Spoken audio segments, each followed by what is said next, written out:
मैं और मेरी बहन को दो सिस्टम्स मिले थे। एक था चीज़ों को 100 गुना छोटा करने वाला सिस्टम और दूसरा था 100 गुना बड़ा करने वाला सिस्टम। मेरी बहन मुस्कुराते हुए तुरंत श्रिंकिंग सिस्टम चुन लेती है और मेरे पास बाकी बचा हुआ यानी एम्प्लीफिकेशन सिस्टम ही रह जाता है। करीब 3 दिन बाद भयानक रेन स्टॉर्म आने वाला होता है और उसके खत्म होने का नाम ही नहीं लेता। सब लोग अपने अपने घरों में फंस जाते हैं और रिसोर्सेज सबसे बड़ी प्रॉब्लम बन जाते हैं।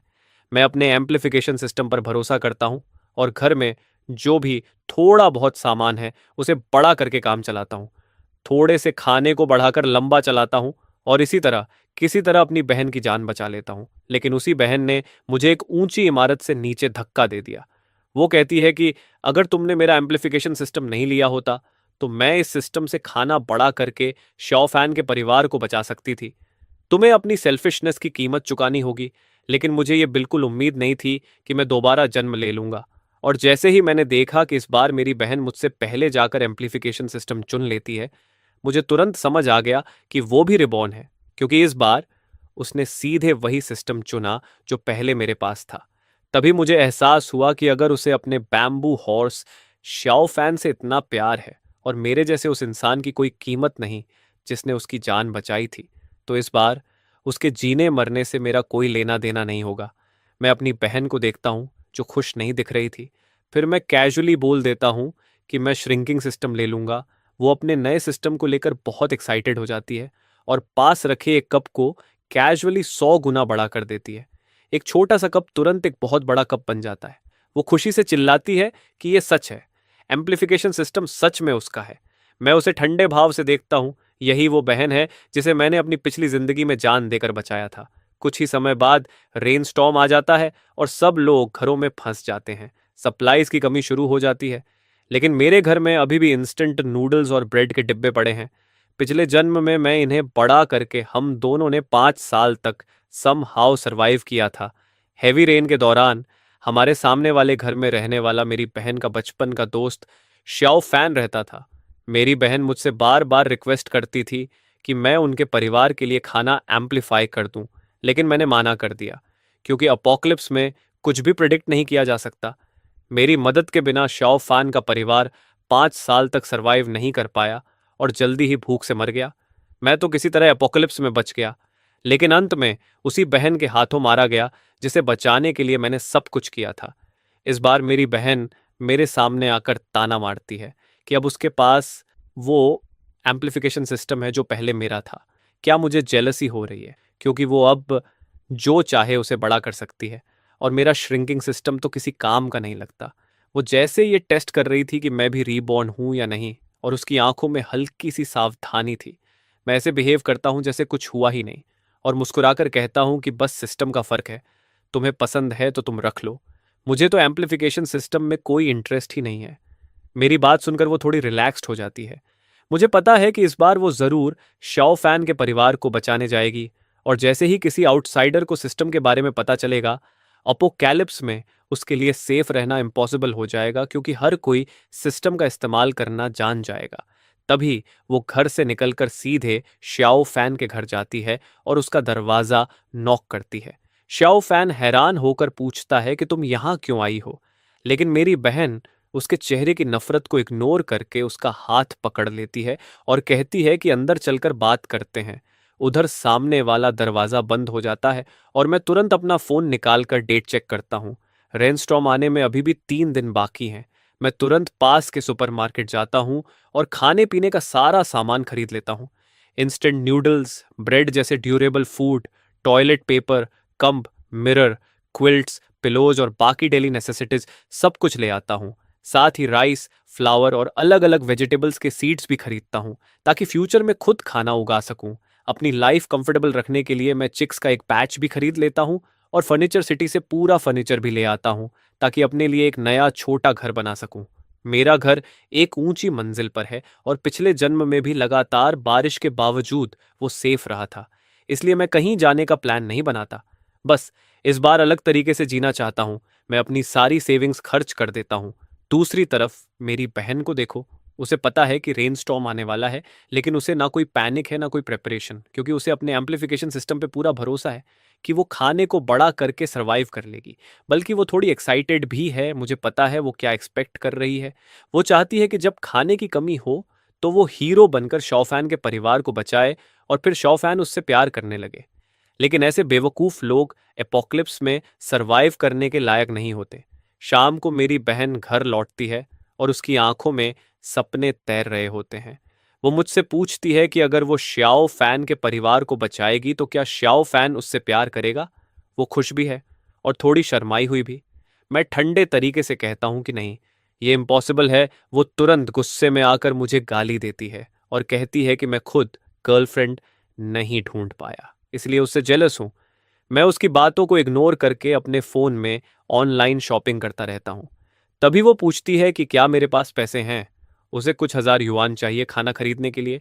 मैं साफ मना कर देता हूँ और कहता हूँ कि मैंने अभी फ्रिज भर दिया है और मेरे सारे पैसे खत्म हो गए हैं। ये सुनकर वो चिढ़ जाती है और कहती है कि मैंने फ्रिज क्यों खरीदा। मैं कैजुअली बोलता हूँ कि मुझे बदलना था इसलिए ले लिया। तुम्हें इतनी प्रॉब्लम क्यों हो रही है। वो समझ जाती है कि वो ज्यादा रिएक्ट कर रही है, इसलिए तुरंत नॉर्मल होकर कहती है कि नहीं, बस ऐसे ही पूछ रही थी। फिर कहती है कि उसे याद है मेरे कमरे में कुछ खाना रखा था जो अब नहीं है। वो बता देती है कि उसने वो सब कम्युनिटी के बुजुर्गों को दे दिया क्योंकि उन्हें जरूरत थी, और पूछती है कि मुझे बुरा तो नहीं लगा। वो ऐसे मुस्कुरा रही थी जैसे मुझसे तारीफ की उम्मीद कर रही हो। लेकिन मुझे समझ आ गया कि रीबॉर्न होने के बाद उसने जानबूझकर मेरा आखिरी रेशन भी बांट दिया ताकि मुझे मजबूर करके मरने की स्थिति में डाल दे। अगर मैं इस बार रिबॉर्न नहीं होता और मेरे पास सिस्टम नहीं होता तो इस रेन स्टॉर्म में मेरा बचना इम्पॉसिबल था। उसे ऐसे बेपरवाह देखकर मेरे अंदर उसके लिए नफरत और बढ़ जाती है, जबकि मैंने हमेशा उसके लिए सब कुछ किया था। हमारे पेरेंट्स के मरने के बाद मैंने ही बड़े भाई की तरह उसकी जिम्मेदारी उठाई, उसकी पढ़ाई का खर्च उठाया। उसकी खराब पढ़ाई के बावजूद कभी उसे दोष नहीं दिया। उसके खर्चे हमेशा दूसरों से ज्यादा रहे और ये सब पैसे मैंने मेहनत से कमाए। बाद में जब उसका कॉलेज में एडमिशन नहीं हुआ तो मैं उसे अपने साथ शहर ले आया, क्योंकि तब तक मैं अपनी मेहनत से एक घर खरीद चुका था। लेकिन मुझे ये नहीं पता था कि मेरे घर के पास ही श्याओ फैन रहता है, जो बचपन में मेरी बहन के साथ खेलता था। बाद में उसके परिवार को डेमोलिशन कंपेंसेशन मिला और वो गांव छोड़कर शहर आ गए। जैसे ही मेरी बहन ने बड़े होकर हैंडसम श्याओ फैन को देखा तो उसे तुरंत उससे प्यार हो गया और वो उसके पीछे पड़ गई। बारिश का तूफान जैसे मुझे पूरी तरह इग्नोर कर रहा था और मैंने फिर भी श्याओ फैन के परिवार की मदद करने से साफ इनकार कर दिया। लेकिन मेरी बहन ने मेरी गैर हाजिरी का फायदा उठाया और चुपके से हमारे आधे सप्लाई शौफान के घर भेज दिए। उस समय मेरे पास कुछ भी करने का कोई तरीका नहीं था, इसलिए मैं सिर्फ दरवाजा कसकर बंद कर सकता था ताकि कोई और अंदर आकर बाकी सामान भी चोरी न कर ले। लेकिन मेरी बहन की नज़र में मैं वही इंसान बन गया जिसने उसे मेहनत करके पाला पोसा और फिर भी उसके लिए जरा सी भी काइंडनेस नहीं रखता। ये सोचकर मैं अपनी बहन से पूरी तरह टूट गया और अंदर से बेहद डिसअपॉइंटेड हो गया। तभी मेरी बहन मुस्कुराते हुए मेरे पास आई, मेरा हाथ पकड़ लिया और बोली, अरे भाई, तुम तो सबसे अच्छे हो। मुझे पता था तुम इतनी सी बात पर मुझसे नाराज नहीं होगे। मैंने बिना कुछ बोले उसका हाथ अपने हाथ से हटा दिया और थके हुए अंदाज में कहा, मैं थोड़ा थक गया हूं, मैं सोने जा रहा हूं, तुम भी जल्दी सो जाना। इतना कहकर मैं तुरंत मुड़ा और अपने कमरे में चला गया, जहां जाकर मैंने खुद को छिपा लिया और वहीं बैठकर अपने लिए एक सुरक्षित जगह ढूंढने की प्लानिंग शुरू कर दी। मैंने पहले ही विंड पावर का इक्विपमेंट खरीद लिया था ताकि तूफान के दौरान भी मुझे लगातार बिजली मिलती रहे और किसी भी हाल में पावर की कमी न हो। मेरे पास जरूरत की लगभग हर चीज मौजूद थी। अब मुझे बस चुपचाप बाकी समय का इंतजार करना था। दूसरी तरफ मेरी बहन को अपने एम्प्लीफिकेशन सिस्टम पर इतना भरोसा था कि उसे जरा भी डर या पैनिक नहीं था। उसने अपने पॉकेट मनी से सिर्फ कुछ 100 युएन का खाना खरीदा और उसे अपने कमरे में चुपके से बंद करके रख दिया, जैसे उसे डर हो कि मैं उसका सामान चुरा लूंगा। लेकिन सच तो ये था कि मैंने तो पहले ही इस घर को छोड़ने का फैसला कर लिया था, क्योंकि चाहे मैं खुद को कितना भी छोटा क्यों ना कर लूं, लोग फिर भी मुझे ढूंढ सकते थे। इसलिए मैंने एक दूसरी जगह पर नजर डाली।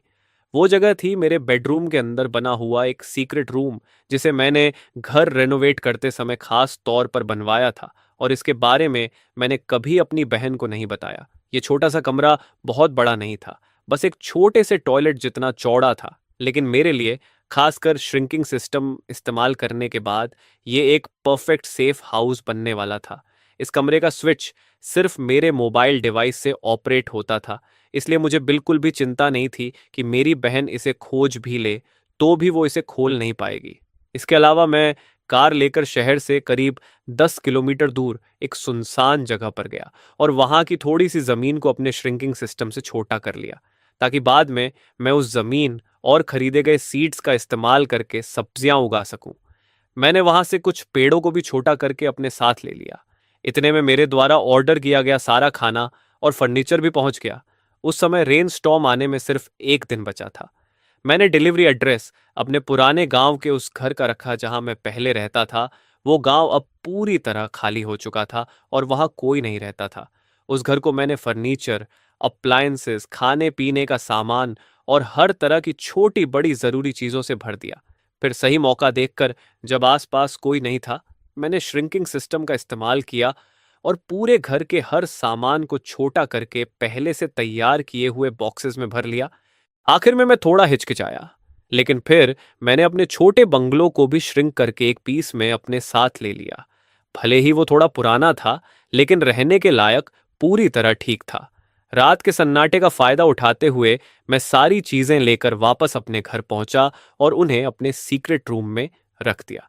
इन दिनों मेरी बहन बहुत ज्यादा एक्साइटेड थी, क्योंकि उसे लगता था कि उसने सब कुछ परफेक्टली प्रिपेयर कर लिया है। इसलिए उसे इस बात से कोई मतलब नहीं था कि मैं कहाँ जा रहा हूँ या क्या कर रहा हूँ। मैंने सीक्रेट रूम के अंदर पहले ही एयर फिल्ट्रेशन सिस्टम लगा दिया था, ताकि अगर मुझे कई साल तक भी उसमें रहना पड़े तो मुझे ऑक्सीजन की कोई कमी ना हो। वहाँ 5 बोतल मिनरल वाटर भी रखी थी, जिन्हें मैंने बड़ा नहीं किया बल्कि खोल कर एक छोटे जार में डाल दिया, ताकि फ्यूचर में पानी का एक स्टेडी सोर्स बना रहे। कमरे के अंदर इलेक्ट्रिक लाइट्स भी लगा दी गई थीं, जिन्हें मैं अपने फ़ोन से कंट्रोल कर सकता था। पूरी रात की मेहनत और केयरफुल अरेंजमेंट के बाद वो सीक्रेट रूम पूरी तरह एक छोटे फार्म में बदल गया था। छोटे छोटे चिक्स हल्की आवाज में चूं चूं कर रहे थे और घास में अपना सिर डालकर कीड़े पकड़ रहे थे। फार्म के बाहर मेरा छोटा सा घर भी था, जिसमें हर तरह के होम अप्लायंसेस मौजूद थे। अब मैं आखिरकार पूरी तरह संतुष्ट था और मन ही मन शांत होकर बस रेनस्टॉर्म के आने का इंतजार कर रहा था। आखिरी आधे दिन में मेरी बहन फिर से शौफैन के घर चली गई। शौफैन का परिवार उसे पसंद नहीं करता था, लेकिन उसे इस बात की बिल्कुल भी परवाह नहीं थी और वो बार बार सीधे श्याओ फैन के कमरे में घुस जाती थी। मैंने कई बार सुना था कि श्याओ फैन की मां नीचे खड़ी औरतों से उसकी शिकायत कर रही थी। सामने वाले घर की ये लड़की बिल्कुल भी शर्म नहीं करती। इतनी बड़ी हो गई है, फिर भी रोज मेरे बेटे के कमरे में घुस जाती है। तभी एक औरत ने मजाक में कहा, लगता है उसे तुम्हारे बेटे पर क्रश है, जल्दी ही तुम्हें बहू मिलने वाली है। इस पर श्याओ फैन की मां तुरंत ताने मारते हुए बोली, तुम्हें शायद पता नहीं है, वो लड़की कॉलेज तक भी नहीं गई। 20 साल की उम्र में भी उसके पास कोई ढंग की नौकरी नहीं है। हर दिन घर पर पड़ी रहती है और अपने भाई के पैसों पर जीती है। उस गरीब सी हालत में भी मेरे बेटे से शादी करने का सपना देख रही है। मेरा बेटा लंबा है, हैंडसम है और उसके पास जॉब भी है। वो इतनी आसानी से किसी से भी शादी नहीं करेगा, उसे कोई ऊंचा रिश्ता ही मिलेगा। मैं ये सब सुनकर भी चुप रहा, जैसे मैंने कुछ सुना ही नहीं। अब रेनस्टॉर्म आने में सिर्फ 1 घंटा बाकी था। मैंने अपनी बहन को फोन किया। हेलो, उसने कहा। क्या हुआ भाई? मेरी आवाज बिल्कुल ठंडी और बिना किसी इमोशन के थी। मैंने कहा, कंपनी में कुछ काम है, आज रात मुझे ओवर टाइम करना है, मैं घर नहीं आऊंगा। मेरी बहन एक पल के लिए रुकी, जैसे कुछ सोच रही हो, लेकिन आखिर में उसने मुझे किसी भी तरह की वार्निंग नहीं दी और बस इतना कहा, ठीक है, मैं खुद ही खाना खा लूंगी। मैंने तुरंत कॉल काट दिया, क्योंकि मुझे पता था कि वो कभी मेरी सेफ्टी के बारे में नहीं सोचेगी। वैसे भी मैंने ये कॉल सिर्फ इसीलिए किया था ताकि उसे लगे कि मैं घर से बाहर हूं। इसके बाद मैंने अपने फोन से सीक्रेट रूम का स्विच ऑन किया, बेडरूम के अंदर छिपे उस कमरे का दरवाजा खोला, अंदर गया और दरवाजा बंद कर लिया। फिर मैंने एक बार फिर अपने श्रिंकिंग सिस्टम का इस्तेमाल किया, लेकिन इस बार मैंने किसी सामान पर नहीं बल्कि खुद पर इसका इस्तेमाल किया। कुछ ही पलों में सब कुछ घूमने लगा और दुनिया जैसे बदल गई। मैं पूरी तरह छोटा हो चुका था और जो छोटा सा कमरा पहले था वो अब मुझे बहुत विशाल लग रहा था। मैंने खुद को छोटा करने का इतना बड़ा रिस्क इसलिए लिया क्योंकि अपने पिछले जीवन में मैंने एक अहम बात नोटिस की थी कि रेन स्टॉर्म खत्म होने के बाद एम्प्लीफिकेशन सिस्टम से बड़ा किया गया। हर सामान अपने आप फिर से अपने ओरिजिनल साइज में लौट आया था। इसलिए मैंने अंदाजा लगाया कि श्रिंकिंग सिस्टम के साथ भी यही होगा, और जैसे ही रेन स्टॉर्म खत्म होगा सिस्टम फेल हो जाएगा और सारी चीजें वापस अपने ओरिजिनल साइज में लौट जाएंगी। अपने सामने फैली हुई हरी जमीन, पेड़, चिक्स और छोटा सा घर देखकर मेरा दिल पूरी तरह भर गया। अब मुझे रेन स्टॉर्म से कोई डर नहीं था। इसके अलावा जब मेरी बहन घर पर नहीं थी तब मैंने घर के अंदर और बाहर, यहां तक कि दरवाजे के बाहर हॉलवे में भी इनविजिबल कैमरास लगा दिए थे ताकि मैं अपने फोन से हर मूवमेंट पर नजर रख सकूं और जरूरत पड़ने पर तुरंत एक्शन ले सकूं। मैंने तो शौफान के घर के बाहर भी कैमरा लगा दिया था। उस मॉनिटरिंग सिस्टम की क्वालिटी इतनी अच्छी थी कि ना सिर्फ वीडियो बिल्कुल क्लियर था, बल्कि हल्की से हल्की आवाज भी साफ सुनाई देती थी। इसके बाद मैंने अपना फोन अपनी पैंट की जेब में रखा, एक छोटी कुदाल उठाई और खेत में जाकर पूरी मेहनत के साथ जमीन जोतना शुरू कर दिया। जब जमीन अच्छी तरह तैयार हो गई तो मैंने उसमें सीड्स बो दिए, थोड़ा फर्टिलाइजर डाला और हल्का सा पानी भी दिया। तभी कई सारे छोटे चिक्स मेरे पैरों के पास आकर चोंच मारने लगे। मैंने हाथ हिलाकर उन्हें दूर भगाया और फिर एक पूरा बैग चिक फीड का खोलकर उन्हें खाना खिलाने लगा। मैंने अपने फोन से देखा कि अब बारिश का तूफान शुरू हो चुका है, लेकिन अभी तक किसी को यह एहसास नहीं था कि यह बारिश रुकने वाली नहीं है। काफी लोग सोशल मीडिया पर शिकायत कर रहे थे कि बारिश बहुत ज्यादा तेज है। कुछ लोग बार बार लिख रहे थे कि इतनी बारिश में काम करना मुश्किल हो गया है और सब कुछ ठप्प हो गया है। इस समय मैं पूरी तरह आइसोलेटेड था और बाहर की दुनिया से मेरा कनेक्शन सिर्फ मेरा फोन और मेरा कंप्यूटर टैबलेट ही थे। कई दिन यूं ही गुजर गए, लेकिन रेन स्टॉर्म जरा भी नहीं रुका और उसने शहर के ट्रांसपोर्टेशन सिस्टम को पूरी तरह प्रभावित कर दिया। हर जगह आना जाना मुश्किल हो गया। मेरी इस तरह गायब हो जाने पर मेरी बहन को कोई हैरानी नहीं हुई। शायद उसे लगा कि मैं इस बाढ़ में मर चुका हूं। इन दिनों मैं अपने छोटे से फार्म पर खेती कर रहा था, सब्जियां उगा रहा था और चिकन्स को खिला रहा था। मुझे बस एक ही परेशानी होती थी कि छोटे चिक्स बार बार मेरे लगाए हुए हरे भरे पौधों को चोंच मारकर खराब कर देते थे। जब मेरे पास करने को कुछ खास नहीं होता तो मैं मॉनिटरिंग चालू कर देता। तभी मुझे पता चला कि मेरी बहन श्याओ फैन को मेरे घर लेकर आई है। दोनों मेरे लिविंग रूम में बैठे हुए थे और मेरी बहन के चेहरे पर एक घमंडी सी मुस्कान थी। वो बोली, ब्रोदर श्याओ, क्या तुम्हारे घर में अभी भी खाना बचा है? श्याओ फैन के चेहरे पर हल्की सी झुंझलाहट थी। उसने कहा, ज्यादा नहीं है। अगर पहले पता होता तो मैं और सामान जमा कर लेता। अब तो नीचे के फ्लोर के घरों में पानी भर चुका है, मैं बाहर भी नहीं जा सकता। फिर उसने मेरी बहन की तरफ देखा और कहा, वान वान, तुम्हारे घर में अभी खाना है ना? थोड़ा मुझे भी दे दो। मेरे घर में मेरे पेरेंट्स और सिस्टर भी हैं। इतना थोड़ा खाना हमारे पूरे परिवार के लिए काफी नहीं है। मेरी बहन ने शर्माते हुए उसके सीने पर हाथ रखा और धीरे धीरे उंगलियों से सर्कल बनाते हुए फ्लर्ट करने लगी। फिर उसने एम्प्लीफिकेशन सिस्टम का इस्तेमाल किया और टेबल पर रखे एक एप्पल को बड़ा कर दिया।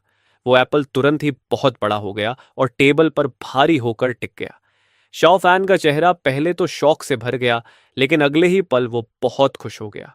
उसने तुरंत मेरी बहन के कंधे पकड़ लिए और बोला, वान वान, मैं बहुत खुश हूं कि तुम हो। तुम हमारे घर के खाने को बड़ा कर सकती हो।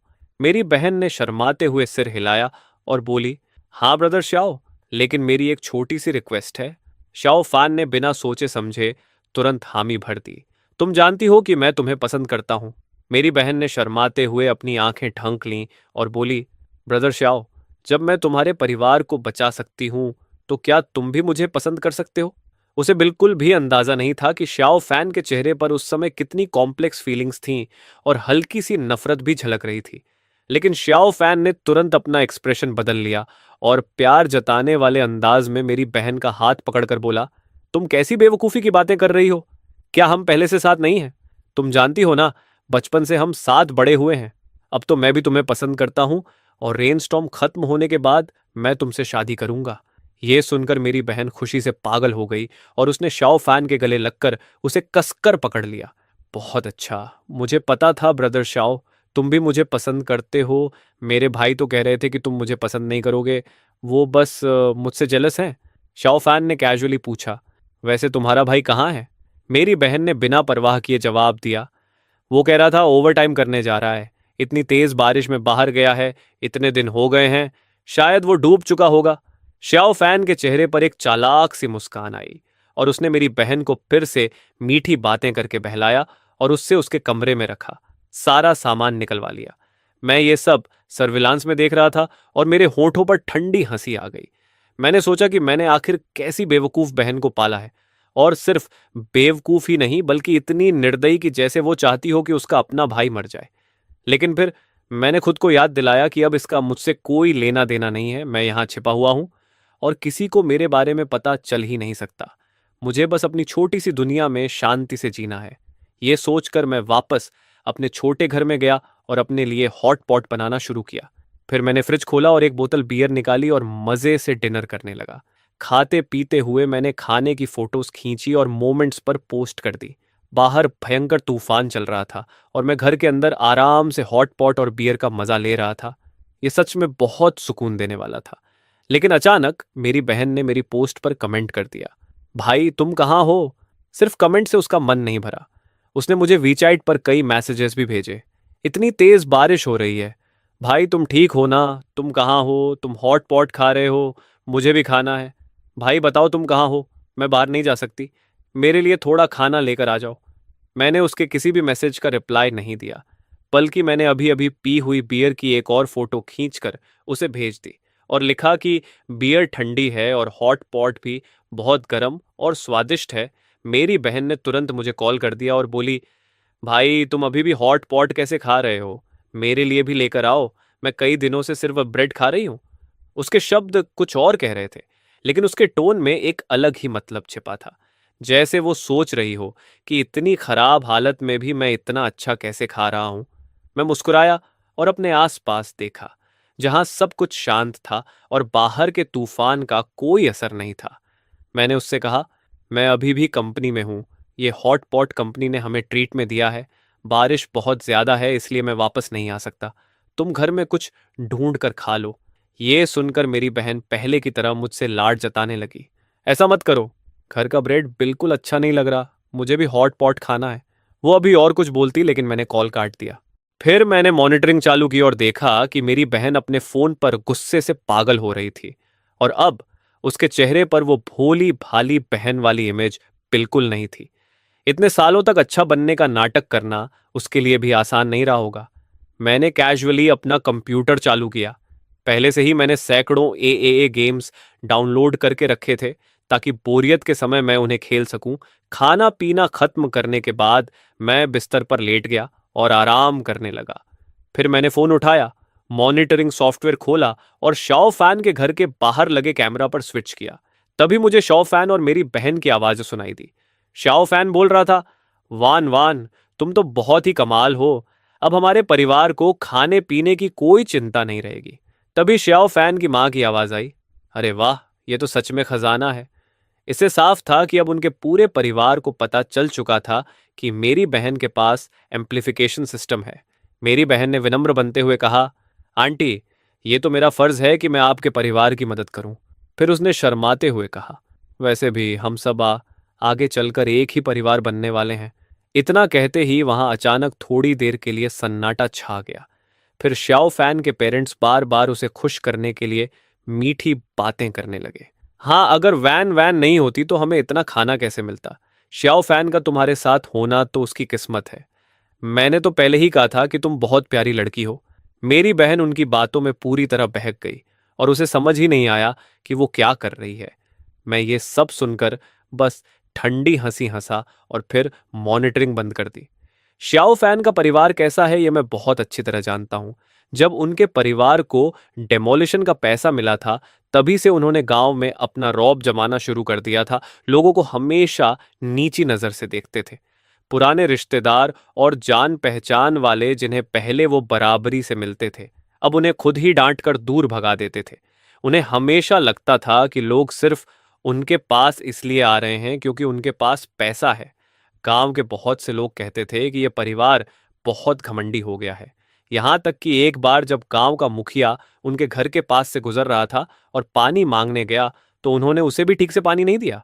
ऐसे लोग मेरी बहन के साथ दिल से अच्छा व्यवहार करेंगे, ये सोचना भी बेकार था। और वो श्याओ फैन बचपन से ही मैंने देखा था कि वो बहुत एरोगेंट है। सामने और पीछे दोनों तरह से वो मेरी बहन के बारे में बुरी बातें करता था।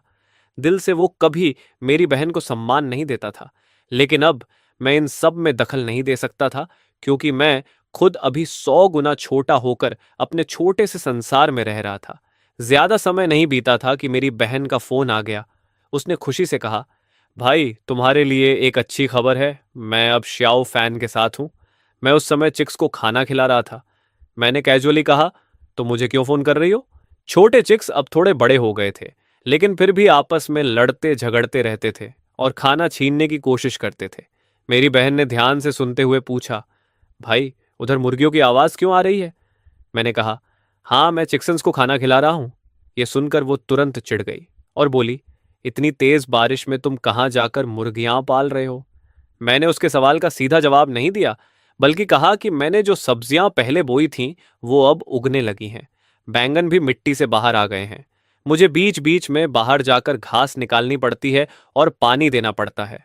पहले खरीदा हुआ मांस मैंने फ्रिज के फ्रीजर में रखा है, जो मुझे लंबे समय तक खाने के लिए काफी है। मेरी बहन अब और भी परेशान होकर बोली, भाई तुम आखिर हो कहाँ? वहां तुम हॉट पॉट खा रहे हो, मुर्गियां पाल रहे हो, क्या वहां बारिश का कोई असर नहीं है? उसे क्या पता कि मैं कहीं बाहर नहीं, बल्कि उसी घर में हूं। बस उसके बेडरूम की एक दीवार के पीछे तो बिल्कुल अलग दुनियाएं मौजूद हैं। उसने उत्साहित होकर कहा, ये तो बहुत अच्छा है कि तुम पर बारिश का असर नहीं हुआ। मुझे बताओ तुम कहाँ हो, मैं श्याओ फैन और उसके परिवार को लेकर वहां आ जाऊंगी। वैसे भी हम सब आगे चलकर एक ही परिवार बनने वाले हैं। मैंने शांत स्वर में कहा, खुद ढूंढ लो, अगर ढूंढ लिया तो आ जाना। वो हैरान होकर बोली, इसका क्या मतलब है? क्या तुम नहीं चाहते कि हम वहां आए? बचपन से मैं हमेशा अपनी बहन की हर बात मानता आया था, लेकिन यह पहली बार था जब मैंने उससे ऐसे ठंडे और व्यंग्य भरे लहजे में बात की। मैंने एक चिक को जो मेरे रास्ते में आ गया था हल्का सा हटाया और खेत से चलते हुए वापस अपने छोटे घर में आ गया। मेरे फ्रिज में बहुत सारे रेडीमेड खाने रखे हुए थे, जैसे पिज़्ज़ा, स्टीम्ड बन्स, डम्पलिंग्स वगैरह। मैंने इलेक्ट्रिक फैन चालू किया और माइक्रोवेव से पिज्जा निकालकर दोबारा गर्म किया। वो पिज्जा गर्म होकर सुनहरा और नरम दिखने लगा और उससे बहुत अच्छी खुशबू आ रही थी। मैंने उसकी फोटो खींचकर अपनी बहन को भेज दी। वो तुरंत बोली, भाई तुम्हारे पास अभी भी पिज्जा है, जल्दी बताओ तुम कहाँ हो। उसकी आवाज में घबराहट साफ सुनाई दे रही थी। वो बोली, तुम कितने सेल्फिश हो, मैं यहाँ सूखी ब्रेड खा रही हूँ और तुम वहां पिज्जा खा रहे हो। मैं मजे से पिज्जा खाते हुए बोला, वाह ये पिज्जा कितना स्वादिष्ट है, ऊपर की चीज अभी भी खिंच रही है। मेरी बहन ने तुरंत कहा, भाई चाहे तुम्हारे पास कितना भी खाना हो, वो लिमिटेड ही होगा। तुम्हारा श्रिंकिंग सिस्टम किस काम का है? मेरा एम्प्लीफिकेशन सिस्टम तुम्हारे खाने को बड़ा कर सकता है। कई साल तक खाना खत्म नहीं होगा। जल्दी बताओ तुम कहाँ हो, मैं अभी तुम्हारे पास आ रही हूँ। उसकी आवाज में बेचैनी साफ थी, लेकिन मैं समझ गया था कि उसे मेरी चिंता नहीं, बल्कि मेरा खाना चाहिए। मैंने फिर वही जवाब दिया, अगर ढूंढ सकती हो तो ढूंढ लो, और फिर फोन काट दिया। मॉनिटरिंग में मैंने देखा कि मेरी बहन गुस्से से पागल होकर मेरे कमरे में चीजें तोड़ रही थी। ज्यादा समय नहीं लगा और मेरी बहन के पास एम्प्लीफिकेशन सिस्टम होने की खबर पूरे कम्युनिटी में फैल गई। ये बात किसने फैलाई, ये समझना मुश्किल नहीं था। अब उसके दरवाजे पर बार बार लोग आने लगे। हर कोई अपने पास बचा हुआ थोड़ा सा खाना लेकर आता और उससे रिक्वेस्ट करता कि वो उसे बड़ा कर दे। शुरुआत में मेरी बहन थोड़ी घबरा गई और उसने सोचा कि वो सबको ये कहकर टाल दे कि उसके पास कोई सिस्टम नहीं है। लेकिन तभी सामने वाले घर से श्याओ फैन का परिवार तुरंत बाहर आ गया।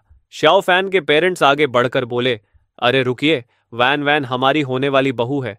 अगर आप लोग उससे सिस्टम इस्तेमाल करवाना चाहते हैं तो पहले हमारे परिवार की अनुमति लेनी होगी। सिस्टम इस्तेमाल करने में बहुत एनर्जी लगती है, आपको इसके पैसे देने होंगे। शुरू में श्याओ फैन के पेरेंट्स इस बात से थोड़ा नाराज थे कि दूसरों को भी सिस्टम के बारे में पता चल गया है, लेकिन जैसे ही उन्हें पैसे मिलने का मौका दिखा, वो तुरंत खुश हो गए और बोले, हाँ वॉन वॉन मेरी गर्लफ्रेंड है, अगर उससे काम करवाना है तो पैसे देने होंगे। श्याओ फैन ने सबके सामने मेरी बहन की कमर पकड़ ली और मेरी बहन शर्माते हुए उसके कंधे से लग गई। इसके बाद श्याओ फैन के परिवार ने मेरी बहन के साथ मिलकर एक तरह का बिजनेस शुरू कर दिया। जो भी उनसे खाना बड़ा करवाना चाहता, उसे श्याओ फैन को 20 युआन देने पड़ते। 20 युआन कम नहीं थे, लेकिन उस समय रेनस्टॉर्म की वजह से हर जगह खाने की कमी थी और पैसे से खाना मिल भी नहीं रहा था, इसलिए लोगों को ये डील सही लगी। लेकिन मॉनिटरिंग में मैंने देखा कि धीरे धीरे और ज़्यादा लोग उनके पास आने लगे और सिस्टम का इस्तेमाल भी बढ़ता गया। इसका मतलब ये था कि लोगों को पूरा यकीन हो गया था कि जब तक मेरी बहन के पास एम्प्लीफिकेशन सिस्टम है, तब तक कोई भूखा नहीं मरेगा। लेकिन उन्होंने एक बहुत बड़ी बात इग्नोर कर दी थी। सिस्टम खाना बड़ा कर सकता है, लेकिन तभी जब आपके पास खाना हो और एक ही चीज़ पर सिस्टम सिर्फ एक बार ही इस्तेमाल किया जा सकता है। ऐसा नहीं है कि आधा खाकर बाकी बचा हुआ फिर से बड़ा कर लो और खाना एंडलेस हो जाए। इसी तरह देखते देखते पूरे 3 साल बीत गए। कम्युनिटी के लोग मेरी बहन के एम्प्लीफिकेशन सिस्टम पर निर्भर होकर जीते रहे और कोई भी भूख से नहीं मरा। धीरे धीरे सब लोग बेफिक्र हो गए और बिना सोचे समझे खाना पीना और मजे करने लगे। लेकिन तीसरे साल के अंत में असली संकट सामने आया। हर घर का खाना लगभग खत्म हो चुका था और अब मेरी बहन के सिस्टम से बड़ा करने के बाद भी वो सभी के लिए काफी नहीं था। रिसोर्सेज बहुत कम हो गए थे और अब एम्प्लीफिकेशन सिस्टम भी कोई खास फायदा नहीं दे पा रहा था। इसके बाद कम्युनिटी में हालात बिगड़ने लगे। हर जगह खाने को लेकर झगड़े, लड़ाई और छीना झपटी होने लगी। मेरी बहन अब पूरी तरह श्याओ फैन के घर में रहने लगी थी और उसी परिवार का हिस्सा बन गई थी। सर्विलांस के जरिए मुझे ये भी पता चला कि अब श्याओ फैन के परिवार को भी समझ आ गया था कि सिस्टम का इस्तेमाल करवाने वाले लोग कम होते जा रहे हैं और इस बिजनेस से पैसा कमाना अब पहले जैसा आसान नहीं रहा। लेकिन मेरी बहन अभी भी श्याओ फैन के घर में ही खा रही थी और वहीं रह रही थी, जिसकी वजह से उनके परिवार के अंदर धीरे धीरे उसके लिए नाखुशी बढ़ने लगी थी। वो लोग आपस में बैठकर ये तक प्लान करने लगे कि किसी बहाने से मेरी बहन को घर से निकाल दिया जाए। फिर एक दिन श्याओ फैन ने अचानक अपना रंग बदल लिया और सीधे सीधे मेरी बहन से ब्रेकअप कर लिया। उसने बहुत ही रूखे और ठंडे तरीके से कह दिया कि मैं तुमसे प्यार नहीं करता। मेरी बहन रोने लगी, उसे चिपक कर गिड़गिड़ाने लगी, लेकिन श्याओ फैन के परिवार ने उसे बेरहमी से घर से बाहर फेंक दिया। रेनस्टॉर्म के एंड फेज में अब किसी को इस बात से मतलब नहीं था कि कौन किससे प्यार करता है। हर किसी की आंखों में सिर्फ अपना फायदा था। मेरी बहन पूरे एक दिन और एक रात तक श्याओ फैन के दरवाजे पर बैठकर रोती रही, लेकिन किसी ने दरवाजा नहीं खोला। आखिरकार वो शर्मिंदा होकर वापस मेरे घर आ गई, लेकिन तब तक घर पूरी तरह खाली हो चुका था, क्योंकि श्याओ फैन के परिवार ने पहले ही मेरे घर का सारा खाना और सामान अपने घर में ले जाकर रख लिया था। यहाँ तक कि जो खाना मेरी बहन ने पहले से जमा किया था, वो भी सब उठा लिया गया था। अब घर सिर्फ एक खाली खोल बनकर रह गया था। मेरी बहन ने बाहर जाकर उनसे खाना वापस मांगने की कोशिश की, लेकिन उसे सिर्फ गालियां ही मिली और उसे कुछ भी वापस नहीं मिला। अब जाकर मेरी बहन सच में पैनिक करने लगी। दूसरी तरफ मैं क्या कर रहा था? मैं अपने छोटे से फार्म में आराम से अपनी जिंदगी जी रहा था। जब भूख लगती तो सब्जियां तोड़कर और मांस लेकर आराम से खाना बना लेता। अगर पकाने का मन नहीं होता तो फ्रिज से रेडीमेड खाना निकाल कर जल्दी से खा लेता। कभी कभी तो बिना किसी काम के एक बॉटल बियर खोलकर मजे से बैठ जाता। हर सुबह उठकर सबसे पहले मैं चिकन्स को खाना खिलाता और फिर अपने लिए नाश्ता बनाता। उसके बाद फार्म में जाकर अपने लगाए हुए क्रॉप्स को देखता। वहां हरी भरी सब्जियां, आलू, बैंगन, टमाटर, मक्का और कई तरह की फसलें उग रही थीं। दोपहर में अगर नींद आती तो थोड़ी देर सो जाता। उठने के बाद ड्रामा और एनिमे देखता और आराम से खाते पीते दिन निकालता। बस एक ही चीज थोड़ी मुश्किल थी कि वहां इंसेक्ट्स नहीं थे, इसलिए मुझे खुद ही एक एक करके फल और सब्जियों का पॉलिनेशन करना पड़ता था। लेकिन ये सब मेरे लिए छोटी छोटी बातें थीं। पूरे 3 साल तक किसी को मेरे बारे में कोई खबर नहीं थी। तभी अचानक मेरी बहन का फिर से कॉल आया। इस बार उसकी आवाज में हिचकिचाहट थी। शायद उसे लगा था कि मैं मर चुका हूं, लेकिन उसे उम्मीद नहीं थी कि मैं फोन उठाऊंगा। उसने कहा, भाई तुम जिंदा हो, बहुत अच्छा हुआ। मुझे लगा था कि तुम रेन स्टॉर्म में मर गए। मैं उस समय ठंडे आलू खा रहा था जो मैंने अभी अभी जमीन से निकाले थे। मैंने बिना इमोशन के कहा, 3 साल हो गए, अब फोन क्यों किया? मेरी बहन की आवाज में रोने का एहसास साफ था। उसने कहा, भाई तुम्हें नहीं पता शाओ फैन और उसके परिवार ने मेरे साथ क्या किया। उन्होंने मेरे एम्प्लीफिकेशन सिस्टम का इस्तेमाल करके पैसे कमाए और अब जब कोई मेरे पास सिस्टम इस्तेमाल कराने नहीं आता तो उन्होंने मुझे घर से निकाल दिया। शाओफैन ने मुझसे शादी करने का वादा किया था, लेकिन अब वो मुझसे अलग होना चाहता है। उनका पूरा परिवार स्वार्थी है। उन्होंने मुझे बर्बाद कर दिया। अब मेरे घर में खाने को कुछ भी नहीं है। मैं आराम से खीरा खाते हुए उसकी आवाज़ सुन रहा था। खाने की आवाज़ भी साफ सुनाई दे रही थी। उसने फिर कहा, भाई, जल्दी मुझे अपने पास बुला लो। मेरे पास खाने को कुछ नहीं है। मैं सच में भूख से मर जाऊंगी। क्या तुम अपनी इकलौती बहन को मरते हुए देखना चाहते हो? तभी उसे कुछ एहसास हुआ और उसकी आवाज अचानक तेज हो गई, जैसे किसी बिल्ली की पूंछ पर पैर रख दिया गया हो। भाई, तुम मुझे बिल्कुल इग्नोर क्यों कर रहे हो? पहले तो तुम ऐसे नहीं थे। क्या तुम भी रिबॉर्न हो? तब जाकर मैं हल्का सा हंसा और कहा, हाँ, मैं भी रिबॉर्न हूं। तो क्या हुआ, तुम भी तो रिबॉर्न थी। फिर तुमने मुझे क्यों नहीं बताया? तुम्हें तो शॉ फैन और उसके परिवार के बारे में सब पता था। वो तुरंत बोली, तो तुमने मुझे क्यों नहीं बताया? तुम इतने सेल्फिश क्यों हो?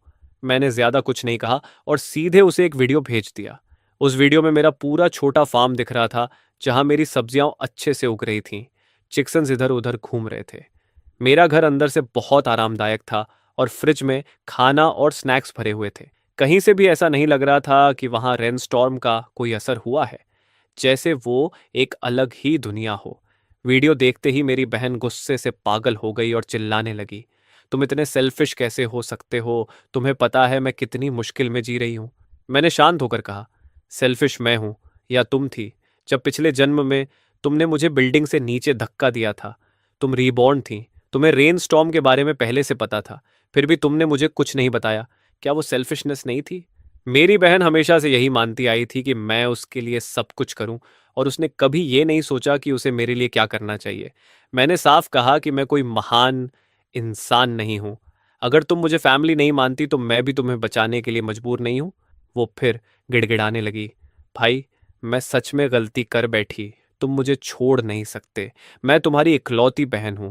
अगर मैं मर गई तो तुम्हारा कोई फैमिली नहीं बचेगा। मैंने बिना किसी भावना के कहा, तो मर जाओ, मुझे क्या फर्क पड़ता है। इतना कहकर मैंने फोन काट दिया। मैं साफ समझ सकता था कि दूसरी तरफ वो गुस्से से पागल हो रही होगी। सर्वेलेंस में मैं रोज देखता था कि मेरी बहन पूरे दिन घर में पागलों की तरह चीजें तोड़ती रहती थी। खासकर मेरे बेडरूम में उसने सब कुछ तोड़ दिया था, लेकिन चीजें तोड़ने से पेट नहीं भरता। चाहे वो कितना भी गुस्सा निकाल ले, उसका कोई फायदा नहीं होने वाला था। एक दिन मैंने सर्वेलेंस में देखा कि मेरी बहन कुछ ब्रेड लेकर आई है। बाद में बाहर लगे कैमरा से पता चला कि उसने वो श्याओ फैन के घर से चुराया था। उस समय श्याओ फैन का परिवार बाहर गया हुआ था और घर में सिर्फ उसकी छोटी बहन थी। मेरी बहन ने उसे बहला फुसला कर दरवाजा खुलवाया और फिर उनके घर का सारा खाना चुरा लिया। ये सब देखकर मैं जोर से हंस पड़ा। मुझे लगा जैसे कर्मा ने तुरंत काम कर दिया हो। सच में यह बहुत मजेदार था। लेकिन जब श्याओ फैन का परिवार वापस आया और देखा कि उनका सारा खाना गायब है, तो वो गुस्से से पागल हो गए और सीधे मेरे घर के दरवाजे पर आकर चिल्लाने लगे। लेकिन मेरी बहन उस समय एक कछुए की तरह घर के अंदर छिपी हुई थी और बाहर आने की हिम्मत नहीं कर रही थी। मेरा दरवाजा बहुत मजबूत था, क्योंकि मैंने घर बनवाते समय खास तौर पर मजबूत दरवाजा लगवाया था। इसलिए चाहे वो लोग 3 दिन और 3 रात तक बाहर खड़े होकर चिल्लाते और दरवाजा पीटते रहे, अंदर मेरी बहन को कोई खतरा नहीं हुआ। लेकिन मुझे बिल्कुल उम्मीद नहीं थी कि श्याओ फैन इतना चालाक निकलेगा। उसने अचानक अपना रवैया बदल लिया और दरवाजे के बाहर खड़े होकर मीठी आवाजों में बोलने लगा, वान वान, गुस्सा मत करो, हमारा खाना वापस कर दो, हम फिर से साथ रहेंगे। मैंने पहले जो कहा था वो गुस्से में कहा था। असल में मैं अब भी तुमसे प्यार करता हूं। तुमने तो मुझसे शादी करने का वादा किया था, क्या तुम भूल गई? श्याओ फैन दरवाजे के बाहर खड़े होकर लगातार मीठी मीठी बातें करता रहा। मेरी बहन पहले थोड़ा हिचकिचाई, लेकिन पूरे 2 दिन तक श्याओ फैन उससे माफी मांगता रहा और उसे भरोसा दिलाता रहा कि वो अब ऐसा नहीं करेगा। आखिरकार मेरी बहन ने दरवाजे का हैंडल पकड़ लिया और उसके चेहरे पर फिर से वही बेवकूफी भरी मुस्कान आ गई। मुझे समझ आ गया कि वो फिर से उसके जाल में फंसने वाली है, और जैसे ही मेरी बहन ने दरवाजा खोला, बाहर छिपा हुआ श्याओ फैन तुरंत आगे बढ़ा और एक जोरदार एल्बो मारकर उसे जमीन पर गिरा दिया।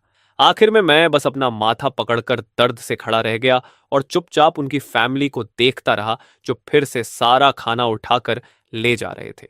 जाते जाते श्याओ फैन के पिता ने मेरी बहन के सिर पर जोर से लात मारी और गुस्से में बोले, डर गई?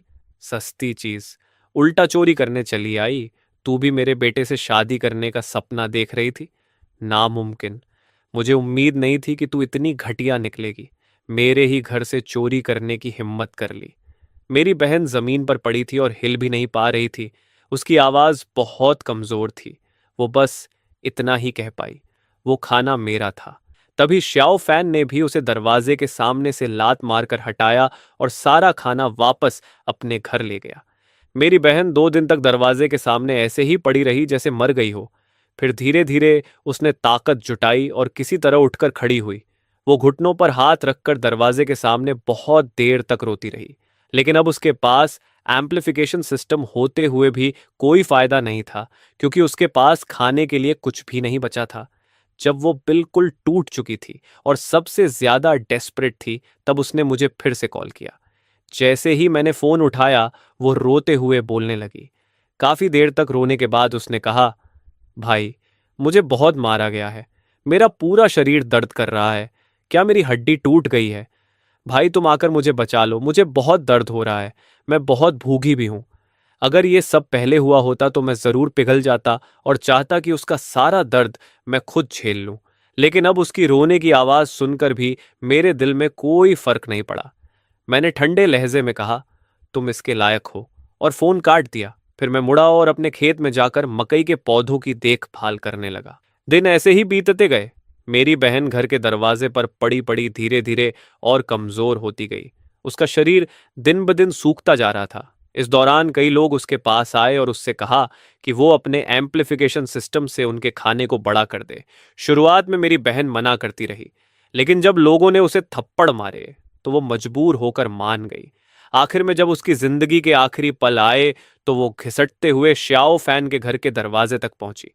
उसका सिर एक तरफ झुक गया और वहीं उसकी मौत हो गई। श्याओ फैन ने दरवाजा खोला तो उसे देखा और घिन से उसे लात मारकर हटा दिया और बोला, मुझे इसकी जिंदगी या मौत से कोई मतलब नहीं। इसके बाद और 2 साल बीत गए।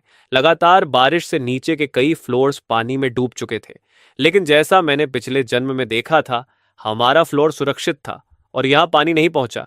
रेनस्टॉर्म खत्म होने से कुछ महीने पहले श्याओफैन का पूरा परिवार बुरी तरह खत्म हो गया, क्योंकि कम्युनिटी में उनकी रेपुटेशन पहले से ही खराब थी और उन्होंने मेरी बहन के सिस्टम का इस्तेमाल करके जो पैसा कमाया था, उसे लोग उनसे पहले ही नाराज थे। जब रेनस्टॉर्म के आखिरी महीने आए तो सबके घर का खाना खत्म हो चुका था। तभी किसी ने ओनर ग्रुप में यह खबर फैला दी कि श्याओफैन के घर में अभी भी काफी खाना बचा हुआ है। ये सुनकर बहुत सारे लोग हथियार लेकर उनके घर के बाहर इकट्ठा हो गए। दरवाजा पीटना शुरू कर दिया और चिल्लाने लगे कि खाना बाहर निकालो। लेकिन श्याओ फैन और उसका परिवार खाना देने को तैयार नहीं था, बल्कि उल्टा बाहर खड़े लोगों को गालियां देने लगा। इससे भीड़ और भड़क गई। कई ग्रुप्स ने मिलकर फैसला किया कि अब दरवाजा तोड़ दिया जाए।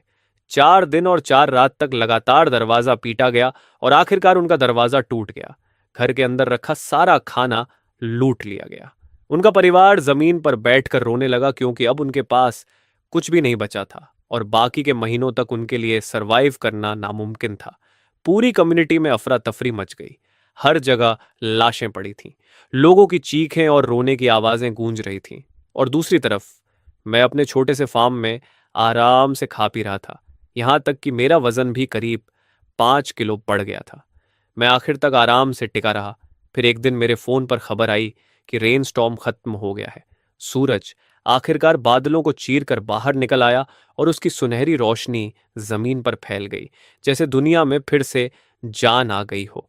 उस समय मैं खेत में मकई के पौधों को ढीला कर रहा था। तभी मुझे अपने शरीर में एक अजीब सा बदलाव महसूस हुआ। जो शरीर अब तक छोटा था, वो अचानक बड़ा होने लगा और मैं अपने नॉर्मल साइज में वापस आ गया। मेरे पैरों के नीचे जो फार्म और घर था, वो अब बहुत छोटा लग रहा था। मैंने अपने फोन से सीक्रेट रूम खोला और बाहर आया तो देखा कि घर बिखरा हुआ था। अजीब बात यह थी कि सिर्फ मैं ही अपने ओरिजिनल साइज में वापस आया था। बाकी सब चीजें अभी भी छोटी ही थीं। इसका मतलब श्रिंकिंग सिस्टम में कुछ अलग ही खासियत थी। मैं फ्लोर टू सीलिंग विंडो के पास खड़ा होकर उन लोगों को देख रहा था जो इस डिजास्टर से बच गए थे और घरों से बाहर निकलकर आसमान की तरफ चिल्ला रहे थे कि वो बच गए। मैं भी अपने घर का दरवाजा खोलकर बाहर निकला। कॉरिडोर में सड़ांध की बदबू भरी हुई थी। मैं भौहें सिकोड़ते हुए नीचे उतरा और जो नज़ारा मैंने देखा वो मेरी कल्पना से भी ज्यादा भयानक था। हर तरफ भूख से मरी हुई लाशें पड़ी थीं और हवा में मौत की बदबू फैली हुई थी। मैंने गहरी सांस ली और सूरज की तरफ कदम बढ़ाए, क्योंकि एक नई दुनिया शुरू हो रही थी। तभी अचानक मेरा फोन वाइब्रेशन करने लगा। स्क्रीन पर नोटिफिकेशन आया, बधाई हो, आपने पोस्ट अपोकलिप्टिक सर्वाइवल मिशन पूरा कर लिया है, सिस्टम अपग्रेड हो गया है। फिर एक और मैसेज आया कि मेरे शरीर की हालत अच्छी पाई गई है और नए फीचर्स अनलॉक हुए हैं, श्रिंकिंग सिस्टम वर्जन 2। मैंने सोचा इसमें नया क्या है। उसमें लिखा था कि अब मैं चीज़ों को परमानेंटली छोटा कर सकता हूँ और नॉन लिविंग चीज़ों को हमेशा के लिए श्रिंक किया जा सकता है। मैं ये पढ़कर हैरान रह गया कि सिस्टम अपग्रेड हो गया है। मैं अभी ये सब समझ ही रहा था कि तभी फोन पर एक और न्यूज़ नोटिफिकेशन आया, जिसमें बताया गया कि दुनिया के कई हिस्सों में असामान्य रूप से हाई टेम्परेचर दर्ज किया गया है और एक्सपर्ट्स का अनुमान है कि 3 महीने के अंदर एक भयानक कोल्ड वेव पूरी दुनिया को घेर लेगी। ये खबर देखकर मेरे होठों पर धीरे धीरे एक मुस्कान आ गई। रेन स्टॉर्म का अंत अभी हुआ ही था और अब ठंड का अपोकलिप्स आने वाला था, लेकिन इस बार मेरे पास अपग्रेडेड सिस्टम था। मैंने सिर उठाकर उस तेज चमकते सूरज की तरफ देखा और मेरी आंखों में एक तेज चमक आई। इस बार मैं देखना चाहता था कि कौन मुझे फिर से नुकसान पहुंचाने की हिम्मत करता है।